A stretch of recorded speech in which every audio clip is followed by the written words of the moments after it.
Sud Radio, les jeux dans tous leurs états. Thierry Guerrier, Joseph Ruiz. L'actualité des JO, c'est sur Sud Radio et on s'approche doucement de l'ouverture des Jeux, évidemment, c'est le 26 juillet.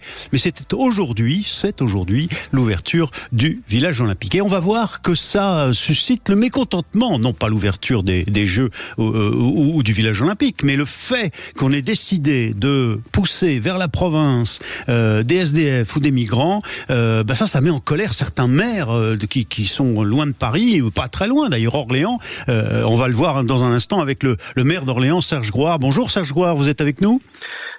Bonjour, je suis là. Alors avec Joseph Ruiz qui va vous interroger avec moi, qui a préparé cette séquence des JO dans tous leurs états, on voudrait comprendre un peu ce qui vous anime. Quel est le problème auquel vous êtes confronté ?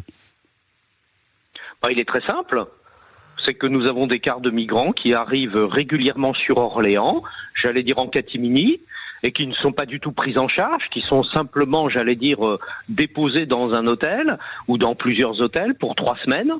Et puis après, qui s'égayent dans la nature parce qu'il faut qu'ils se débrouillent, parce qu'ils sont mis à la porte de l'hôtel en question. Alors que quand vous parlez de cars, c'est combien de cars et depuis combien de temps ça dure ? C'est un car toutes les 3 semaines à peu près. Ça dure depuis plus d'1 an maintenant, donc au total, plus de 600 personnes qui sont arrivées en catimini de cette manière-là. Et qui décide de ça ? Qui est-ce qui l'a organisé ? C'est l'État, bien sûr. C'est l'État lui-même, c'est pas des associations, parce que au final, ces cars, quand ils arrivent où ? Non. Ils arrivent sur le territoire orléanais, dans Orléans ou dans des communes limitrophes d'Orléans. Ils sont affrétés par l'État qui conventionne avec telle ou telle association pour gérer le parcours et, entre guillemets, avec beaucoup de guillemets, l'accueil sur notre territoire. Mais qu'est-ce qui vous gêne, au fond, dans cette affaire ? Ce qui me gêne, c'est évident, c'est qu'on embellisse complètement notre système. On n'en est d'ailleurs pas au courant et nous n'avons pas de logements disponibles. J'ai, en termes de logements sociaux, à peu près 7000 personnes qui attendent sur le territoire orléanais un logement social, parfois depuis 1 an, 2 ans ou même plus. Qu'est-ce que je leur dis à ces personnes ? Écoutez, vous continuez d'attendre ?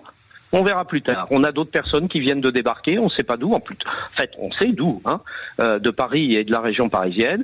Ils sont prioritaires par rapport à vous qui attendez depuis des mois. Qu'est-ce que vous dit la préfecture ? Moi, je refuse. Il y a quelques semaines, vous aviez déjà poussé un... Mais bien sûr, absolument, j'avais déjà expliqué les choses. La préfecture, elle fait tout son possible. Et qu'est-ce qu'ils vous disent ? Comment ils le justifient ? Ils ne le justifient pas. Il y a un constat qui est l'arrivée de ces personnes migrantes, parfois d'ailleurs sans autorisation de séjour sur le territoire national, parfois qui vont d'ailleurs directement au centre de rétention administrative pour quelques-unes, très peu, et d'autres, encore une fois, qui restent à l'hôtel ou qui s'égayent dans la nature, parfois qui sont incités à déposer des demandes d'asile, etc., etc. Donc une sorte de pétaudière permanente. Alors, il y a 2 camps qui ont été démantelés hier à Paris, de 150 et 80 personnes. Il leur a été proposé une mise à l'abri en centre d'accueil d'examen en Île-de-France. Et il y en a aussi qui ont pris le bus direction Besançon. Donc, il y a plusieurs villes en France qui sont visées. Oui. Vous, ça fait plusieurs semaines, effectivement, que vous dénoncez cette situation-là. Est-ce que vous avez eu noté des problèmes, par exemple, de sécurité dans la ville, ou c'est véritablement seulement ce problème d'hébergement qui vous pose problème ? Mais c'est pas seulement le problème d'hébergement, c'est qu'on a des gens qui sont, lâchés dans la nature. Mais il vous pose problème dans votre ville ? Concrètement, j'ai eu des débuts de campement en plein centre-ville ou ailleurs, dans d'autres quartiers, sur la gare par exemple, avec des gens qui ne savent plus où aller. Alors certains partent ailleurs, sans doute, d'autres d'ailleurs, s'ils comblent de l'ironie, retournent à Paris. Et puis certains restent dans la ville, et donc on a eu des campements. Alors nous, on est très ferme, on est à la fois très ferme et très humain, si je peux me permettre les deux mots, et on gère la situation en permanence. Et je peux dire que notamment la police en a ras-le-bol de devoir toutes les nuits gérer ce type de situation. Monsieur le maire d'Orléans, Serge Grouard, certaines associations parlent de nettoyage social. Vous voyez, le terme est pas loin de nettoyage ethnique. De quoi on parle ? C'est-à-dire qu'au fond, même les associations sont pas contentes, associations humanitaires qui pourtant aident. Mais bien sûr. Mais je les connais bien, ces associations, et elles font un super boulot, et je les salue. Mais donc, c'est pas elles qui sont responsables. Elles gèrent à l'arrivée une situation qui est ingérable. Parce qu'il n'y a pas de politique d'immigration dans ce pays, et parce qu'on fait n'importe quoi, et on le sait. Donc là, on a dit, on va desserrer la région parisienne et Paris, et on va emmener ces personnes. Je ne sais pas d'ailleurs si on leur demande trop leur avis. Moi, j'en ai vu certaines qui disaient, mais moi, je veux retourner à Paris, parce que je vois pas pourquoi je suis venu ici. Voilà, bon, ça, c'est aussi un vrai sujet en termes de liberté, de choix des personnes, de respect des personnes.